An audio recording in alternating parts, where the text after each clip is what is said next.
Village bridge episode 3। जंगल सुबह का समय। जीहू तय समय पर झरने के पास पहुंच गया। उसने देखा सियोयोन एक ऊंची चट्टान पर बैठी थी, जहां से पूरे गांव का सुंदर दृश्य दिखता था।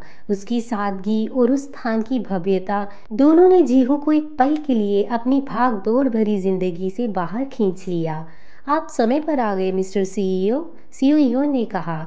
उसकी आवाज में ना ताना था ना सम्मान, बस एक सीधापन था। जी हूँ कहो, उसने जोर देकर कहा। और मैं यहाँ किसी सैर के लिए नहीं आया हूँ। अपना काम बताओ। सियो यौन उठी और उसे घने जंगल की ओर ले गई। वे धीरे धीरे उस जमीन के पास पहुंचे जिसे जीहू खरीदना चाहता था। ये जमीन बाहर से तो साधारण लगती थी, पर अंदर जाने पर यहाँ अजीब सी शांति और नमी थी। सियो यौन एक जगह रुकी, घुटनों के बल बैठी और जमीन से कुछ मिट्टी उठाई। ये देखिए, उसने कहा, ये जड़ी बूटी है। यौन हुआ। इसका मतलब है कमल पुष्प। ये बहुत दुर्लभ है और सिर्फ इसी जमीन पर इन खास पत्थरों के नीचे उगती है। जीहू ने रुचि ना दिखाते हुए कहा, ठीक है, मैं इसकी कीमत आपको अलग से दे सकता हूँ। मेरी कंपनी इसे लैब में कृत्रिम रूप से उगा सकती है। सीओ जॉन हंसी, एक हल्की व्यंग्यात्मक हंसी। लैब में? मिस्टर जीहू, आप इतने सफल सीईओ हैं, फिर भी आप प्रकृति के बारे में इतना कम जानते हैं।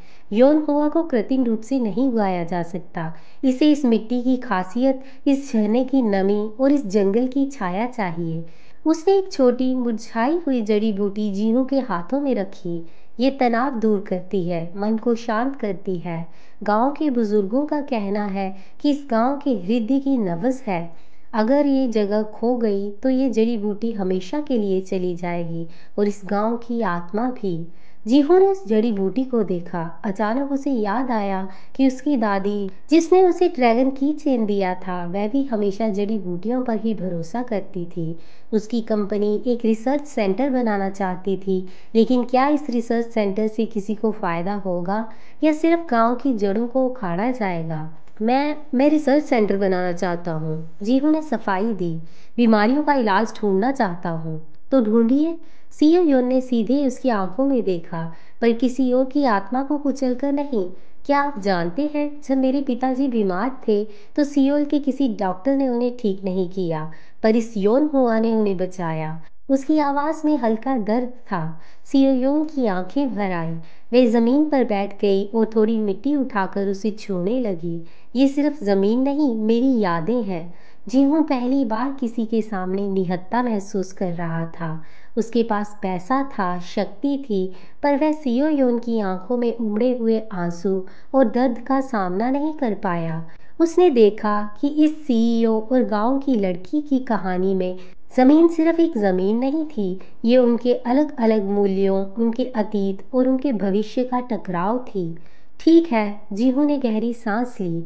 अगर मैं अपनी योजना बदल दूं, अगर मैं रिसर्च सेंटर बनाने के बजाय यहाँ एक ऐसी जगह बनाऊं जहाँ ये यौन हुआ और दूसरी जड़ी बूटियाँ संरक्षित रहें और हम दोनों साथ मिलकर काम करें, तो? सीओ योन ने आश्चर्य से उसे देखा। आप और मैं?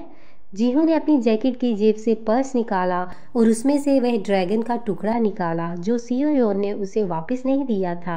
उसने वह टुकड़ा सीओ योन के हाथ पर रखा। तुम सही हो, मेरे पास सफलता है, पर शायद हृदय नहीं। ये टुकड़ा मेरी दादी ने मुझे दिया था। ये मुझे हमेशा जमीन से जोड़े रखने के लिए था। मुझे लगता है ये तुम हो जो मुझे मेरी जड़ों से जोड़ सकती हो। सीईओ ने चुपचाप ड्रैगन के टुकड़े को अपने हाथ में लिया। पहली बार उसने जीहू की आंखों में अहंकार नहीं, बल्कि ईमानदारी और एक अजीब सी कमजोरी देखी।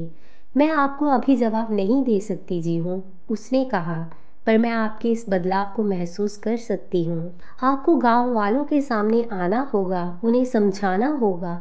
तब तक आप यहाँ रहें और गांव की हवा में सांस लें। जीहू ने सिर हिलाया। उसने महसूस किया कि पहली बार वह सिर्फ एक सीईओ नहीं था, वह एक साधारण इंसान था जो एक नई दिशा खोज रहा था। उसका मिशन बदल चुका था। जीहू अब अपने हनोक में बैठा अपने लैपटॉप पर गांव की जड़ी बूटियों पर रिसर्च कर रहा था। वह सियोल के बड़े प्रोजेक्ट्स को साइडलाइन कर चुका था।